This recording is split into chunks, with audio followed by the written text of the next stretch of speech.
மாணவர்களுக்குள் இருக்கும் ஆற்றலை சரியான நேரத்தில் வெளிக்கொண்டு வந்தால் அனைவரும் விஞ்ஞானிகளே என ஈரோட்டில் நடைபெற்ற புதிய தலைமுறையின் வீட்டுக்கொரு விஞ்ஞானி நிகழ்ச்சியில் பங்கேற்று பேசிய தனியார் பள்ளிகளுக்கான மாவட்ட கல்வி அலுவலர் குமாரசாமி கூறினார்.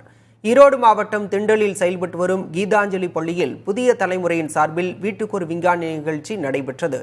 இதனை கீதாஞ்சலி பள்ளியின் நிர்வாக இயக்குநர் ஹரி கோபாலன் தொடங்கி வைக்க பள்ளி முதல்வர் மருத்துவர் சுப்புலட்சுமி வள்ளிநாயகம் குத்துவிளக்கு ஏற்றினார். இதில் ஈரோடு மாவட்டத்திலிருந்து 50க்கும் மேற்பட்ட பள்ளிகளில் இருந்து 500க்கும் மேற்பட்ட மாணவர்கள் கலந்து கொண்டனர். தங்களின் அறிவியல் படைப்புகளையும் காட்சிப்படுத்தினர். தொடர்ந்து மாலையில் நடைபெற்ற பரிசளிப்பு விழாவில் தனியார் பள்ளிகளுக்கான மாவட்ட கல்வி அலுவலர் குமாரசாமி கலந்து கொண்டு ஜூனியர் மற்றும் சீனியர் பிரிவுகளில் முதல் 3 பரிசுகளை வழங்கி கௌரவித்தார். தொடர்ந்து மாணவர்கள் மத்தியில் குமாரசாமி பேசிய படிக்கின்ற காலத்தில் கல்வியில் மட்டுமே கவனம் செலுத்தி வீட்டிற்கும் பள்ளிக்கும் பெருமை சேர்க்க வேண்டும் என கேட்டுக்கொண்டார். நிச்சயமாக படிக்கக்கூடிய மாணவர்கள் அனைவருமே ஒரு விஞ்ஞானிகள் தான். அவர்களிடம் எண்ணற்ற ஆற்றல் புதைந்து வைக்கப்பட்டுள்ளது. அதை உரிய காலத்தில் நாம் வெளிக்கொண்டு வந்தோமானால் ஒவ்வொருவரும் நிச்சயமாக விஞ்ஞானிகள் தான்.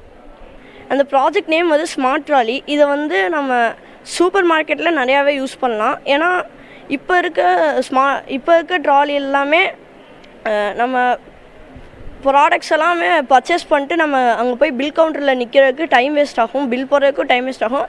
அப்புறம் அவங்க செக் பண்ணணும், அதுக்கும் எக்ஸ்ட்ரா டைம் வேஸ்ட் ஆகிறதுனால இந்த ப்ராடக்ட்டை நாங்கள் செஞ்சதுக்கு இந்த பில் போடுறதுக்கு நமக்கு ரொம்பவே ஈஸியாக இருக்கும். நம்ம பில் கவுண்டரில் போய் ஜஸ்ட்டு அமௌண்ட் மட்டும் கட்டிட்டா போதும். ப்ராஜெக்ட் என்ன அப்படின்னா ரோட் சைட் டு ரோட்.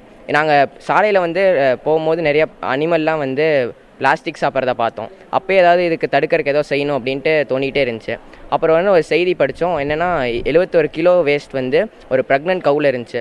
அப்போ வந்து இன்னும் இதை நாங்கள் ப்ரிவென்ட் பண்ணணும்னு ரொம்ப யோசிச்சிட்டே இருந்தோம். அப்போ தான் எங்களுக்கு இந்த காம்படிஷன் வருது வந்து தெரிய வந்துச்சு. இதுக்கு ஏதோ செய்யணும் அப்படின்ட்டு தோணிகிட்டே இருந்துச்சு.